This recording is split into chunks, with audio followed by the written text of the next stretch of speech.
Bien, tout d'abord, je voudrais remercier Muriel et René de m'avoir invité dans ce colloque, dans cette réunion extraordinaire, où effectivement, chacune de ces secondes que nous passons ici nous amène un peu plus loin, un peu plus au-delà peut-être d'un certain nombre de ces limites, sur lesquelles Philippe a insisté ce matin, en particulier autour de cette capacité à vivre nos paradoxes.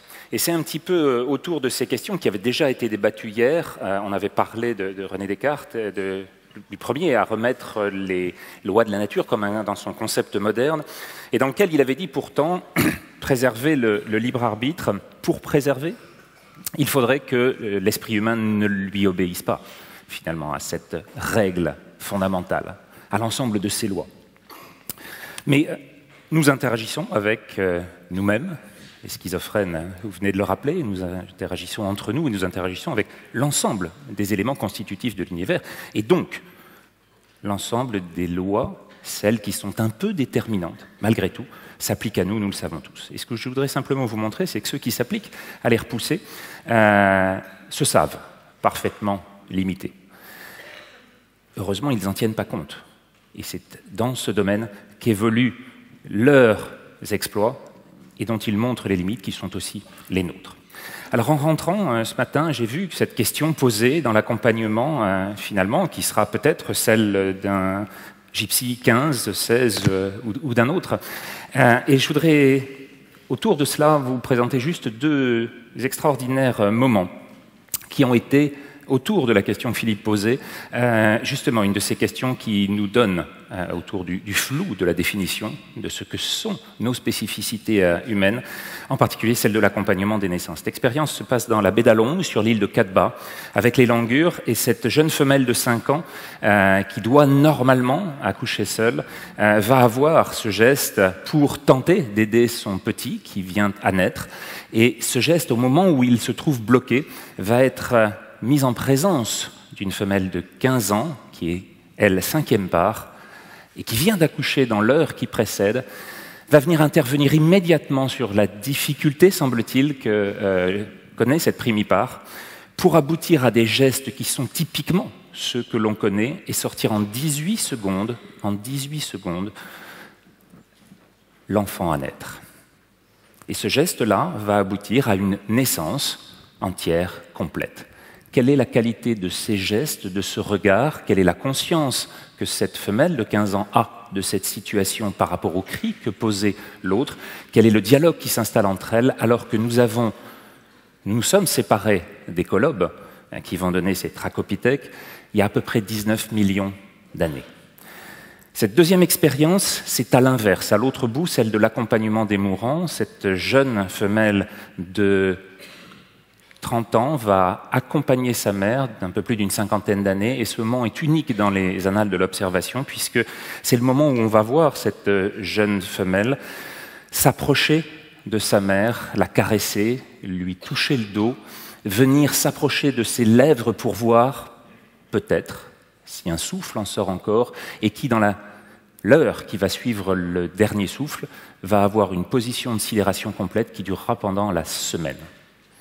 Par rapport à tous ces comportements qui sont ceux de l'ensemble du groupe qui va interagir avec elle, et au regard du décès de sa mère, on se pose à nouveau la question de la conscience de la mort, et surtout depuis combien de temps avons-nous cette conscience? Nous nous sommes séparés des pans qui vont donner les chimpanzés depuis plus de 6 millions d'années. Combien de temps faut-il pour émerger, faire émerger ces comportements et les fixer au terme de l'évolution? Et on voit à partir de là que de l'aide à l'enfantement jusqu'à la veillée des mourants, et donc de la naissance à la mort, nos comportements sont inscrits avant même l'émergence de notre espèce. D'où la première question, est-ce qu'on ne fait pas simplement une erreur sur la définition de la limite? Où est la limite de notre espèce? De quoi sommes-nous si spécifiques? En quoi sommes-nous si uniques? Le deuxième temps, c'est celui entre le mouvement de la naissance et de la mort, celui de ce que l'on a constaté dans les 2 derniers siècles, donc globalement, si on parle en termes de comparaison possible, sur nos 10 dernières générations. On assiste essentiellement à une diminution de la mortalité, d'abord et avant tout, suivie secondairement d'une diminution de la natalité. Et donc, du coup, avant les moyens chimiques modernes de la contraception, la deuxième question, c'est est-ce qu'on n'a pas fait une erreur sur la date? Ce rythme, vous le voyez ici, dans lequel, du 19e au 21e siècle, à chaque fois, cette courbe de mortalité va voir s'effondrer avant la courbe de natalité.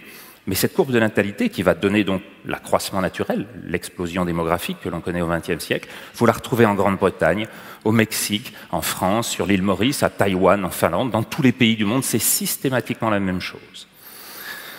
Et de fait, ce que l'on voit, c'est comme ces temps sont synchronisés avec le début du XIXe siècle ou le début du XXe, selon les pays, selon leur accès au développement.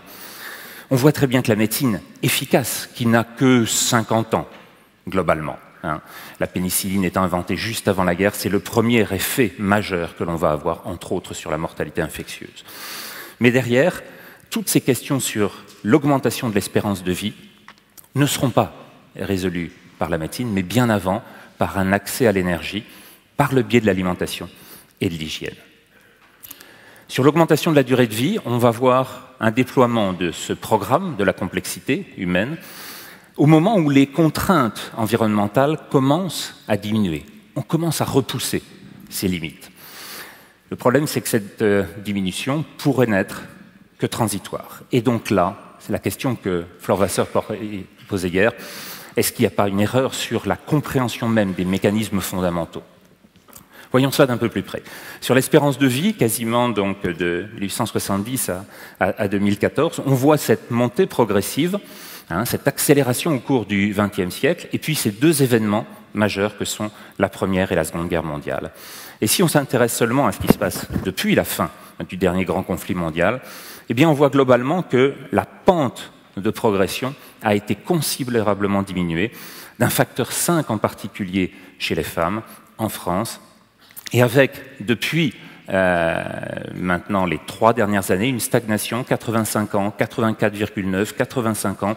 On aura les publications de l'INSEE début janvier, dans 3 semaines. Et on s'apercevra à ce moment-là qu'on a gagné 2 semaines, 3 peut-être. Et donc globalement, sur 4 ans, vous voyez bien qu'on n'est plus du tout aux 3 mois par an que nous rappelait encore Pascal Bruckner hier. Et derrière ça, ces transitions, en fait, on va les voir sur simplement les types de mortalité. Donc, quels sont nos agresseurs et quelles sont les contraintes qui pèsent sur nous? Ce que l'on voit principalement, c'est que du 19e au 20e siècle, les maladies infectieuses qui prenaient leur part la plus lourde, en particulier dans la mortalité infantile, seront remplacées par ces maladies dégénératives qui sont celles de l'âge. Et c'est essentiellement par le biais de toute l'énergie déployée au cours du 19e et du 20e siècle que l'on va voir se décaler vers la droite cette fonction sur laquelle nous tentons encore de plus en plus de repousser. Y a-t-il un mur derrière? Y a-t-il une limite à laquelle nous nous sommes maintenant confrontés? C'est bien toute la question actuelle. On a étudié ça avec Juliana Antero sur l'ensemble des recordmen, tous ceux qui ont participé en bleu aux Jeux Olympiques, qui ont une longévité, vous le savez maintenant, supérieure, comme les cyclistes de Tour de France, 5 à 6 ans de plus, je dis bien, que la moyenne de la population française, et puis les recordmen de l'humanité, c'est-à-dire les doyens de l'humanité. Et ce que vous voyez,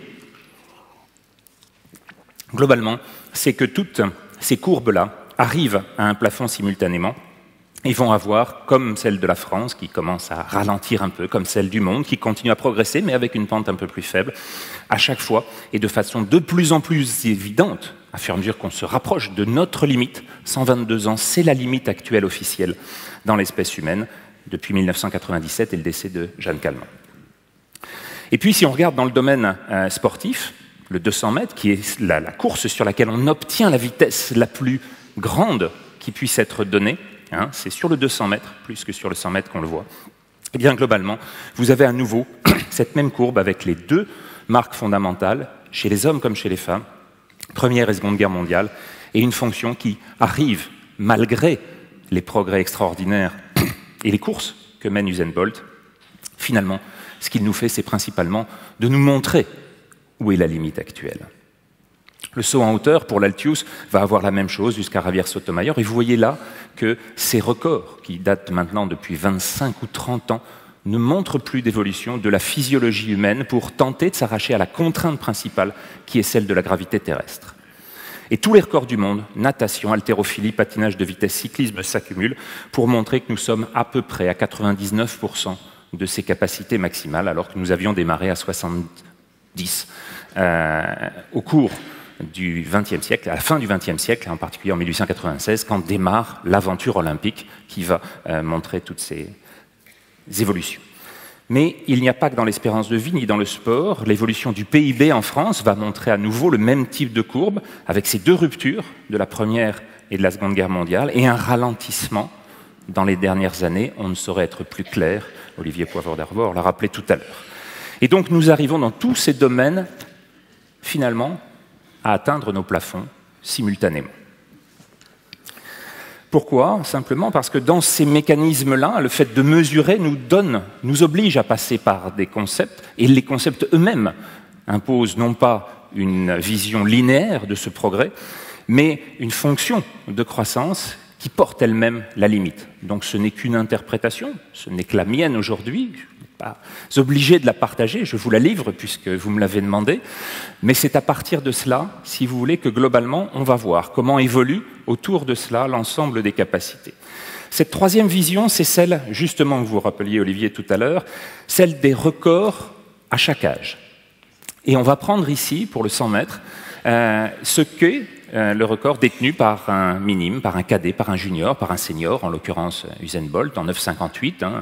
4 milliards d'individus le voient battre ce record en même temps par les moyens de la transmission actuelle. Et donc, il n'y a plus de doute là-dessus, c'est bien 9,58. Et donc, la vitesse de 10,42 mètres par seconde est le maximum atteint sur la distance la plus courte olympique donnée dans ce domaine. Mais ce que vous voyez, c'est que Hidekishi Miyazaki, qui est à l'autre bout de la courbe, fait partie de la même espèce qu'Usain Bolt. Il est le recordman à 104 ans des coureurs de 100 mètres.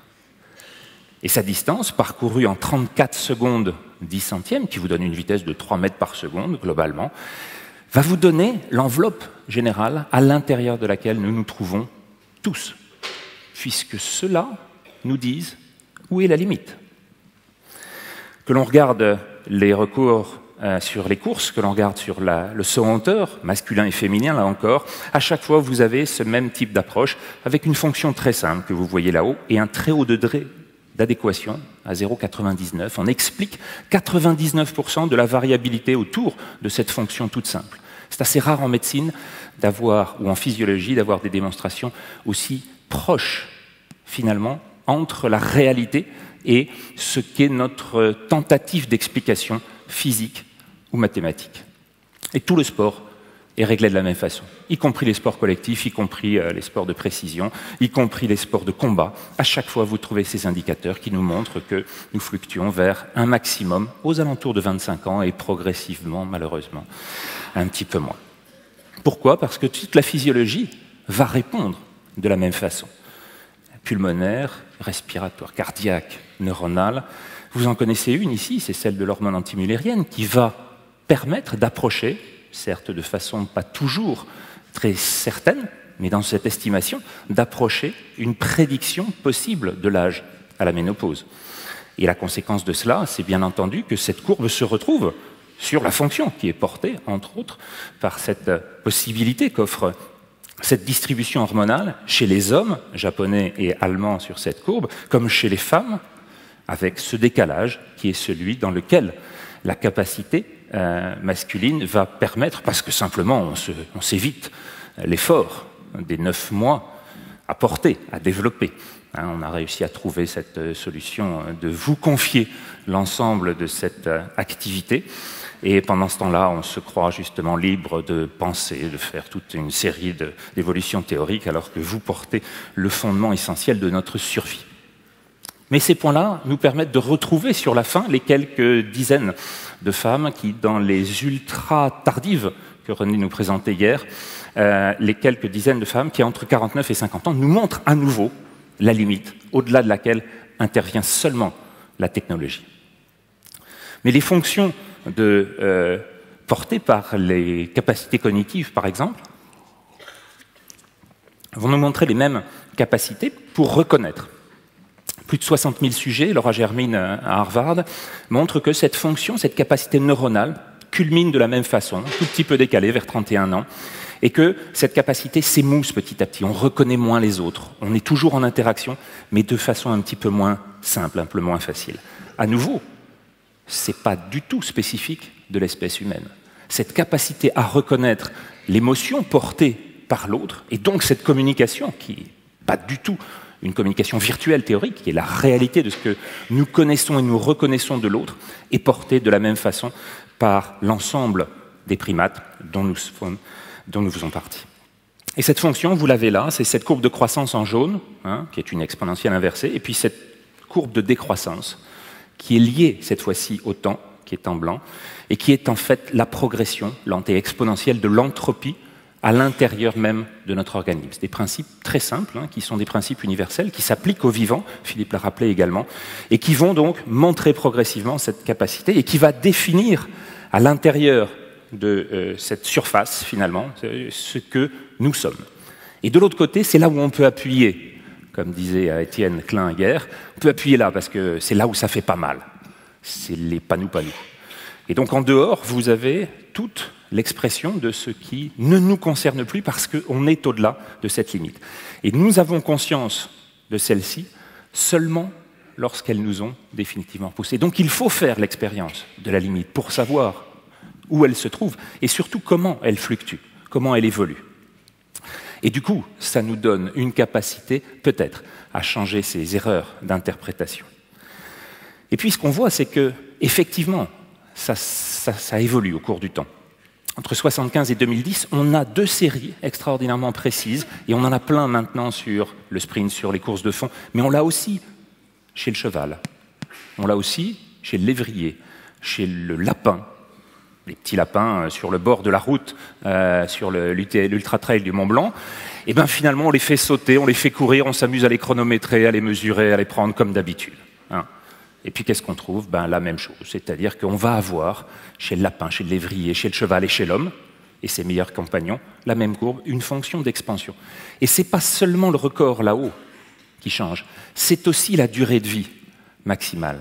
Et pendant ce temps, ce que l'on voit, c'est que l'ensemble de cette fonction, si on regarde en 3 dimensions maintenant, l'évolution au cours du 19e et du 20e siècle, eh bien progressivement, vous allez voir s'expandre ces capacités humaines dans les 2 sens, sur lesquels vous aurez maintenant en rouge la courbe d'augmentation des records du monde, et puis en blanc, en bas, celle qui est celle de l'expansion de l'espérance de vie. C'est celle qu'on retrouve chez les doyens de l'humanité. Ces records sont là avec cette limite maximale pour l'instant de 122 ans. Ce qu'on voit surtout, c'est que ça commence à ralentir quand même.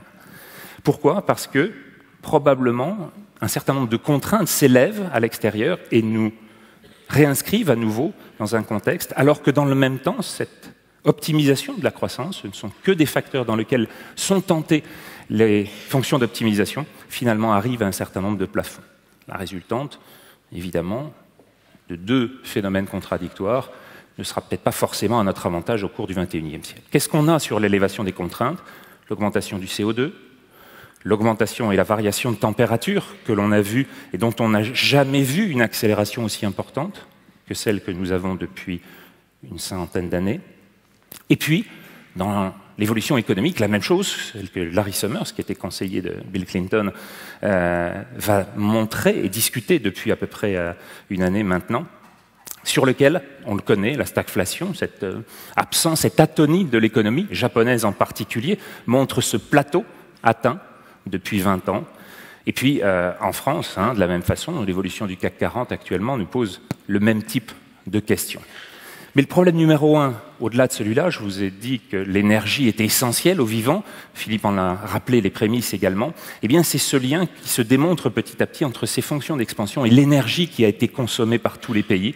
Et cette augmentation est extraordinairement linéaire avec la quantité produite. Et celle sur laquelle repose les 80% de notre production énergétique, finalement, a passé son pic dit de Uber il y a quelques années, juste au moment, juste avant la crise, et elle pourrait en être l'un des mécanismes intimes à côté desquels nous sommes passés, ou en tout cas ceux sur lesquels la plupart de nos dirigeants ne souhaitent pas s'inscrire et ne souhaitent pas discuter. Et cette crise, c'est une crise systémique et même écosystémique, sur laquelle on voit bien que cette diminution progressive de tous nos taux de croissance, le PIB en bleu, et la consommation des soins et de biens médicaux, qui indiquent l'intensité de ce que sont nos mesures, notre utilisation de l'économie en santé, finalement, ne cesse de décroître, 6 à 8% dans les années 50, juste après-guerre, et maintenant, troisième trimestre 2014, atonie complète. Et pour réagir à ça, puisqu'on ne sait pas faire autrement que simplement parler, Homo sapiens, c'est peut-être plutôt un homo verbens qu'autre chose, et à partir de là, il va renforcer ses capacités à repousser cette idée. Et ça, c'est porté par une de nos grandes fonctions, celle en particulier de cette zone, le gyrus préfrontal, qui sous-estime systématiquement les erreurs. Et ces papiers, ces publications, nous montrent que nos modes de sélection, probablement dans cet optimisme démocratique, conduisent à une surreprésentation de ces optimistes non réalistes. Et avec l'oubli des mécanismes, c'est probablement les deux raisons pour lesquelles cette idée d'une croissance infinie, linéaire, a perduré aussi longtemps. Je vous rappelle simplement une injonction qui a été celle de notre Premier ministre au mois de mai. Je vous rappelle aussi celle de Michel Sapin, notre ministre des Finances. Pas grave, on a décidé que ça allait être 1%, on maintient l'objectif de croissance. Plus de croissance, on maintient l'objectif. Ça commence à devenir difficile. Et il semble que nous devenons peut-être un petit peu trop confiants, y compris sur l'horaire que je vais quand même respecter. Merci. L'erreur et le déni, c'est notre première ligne de défense. Ça consiste à ignorer ces lois sur lesquelles on n'a pas de prise. Alors les solutions, évidemment, ça va être celle sur laquelle on tente petit à petit, par le biais de l'éducation, par le biais des philosophies, des conceptions, qui ne vont avoir qu'un effet, c'est-à-dire celle de renforcer nos capacités d'acceptation de ce monde extérieur. Ça a été l'objet d'un colloque au Collège de France que nous avions organisé avec Gilles Boeuf, et surtout d'essayer de tenir, de soutenir toutes ces trajectoires de viabilité dont on pourra parler par la suite, parce que s'il y a bien derrière cette recherche de l'immortalité, cette idée de la cyclicité du ressourcement dont parlait Pascal Bruckner hier, très clairement, c'est seulement la génération suivante qui pourra porter cette fonction d'immortalité, et ce temps suspendu, c'est l'enfantement, d'où votre rôle essentiel.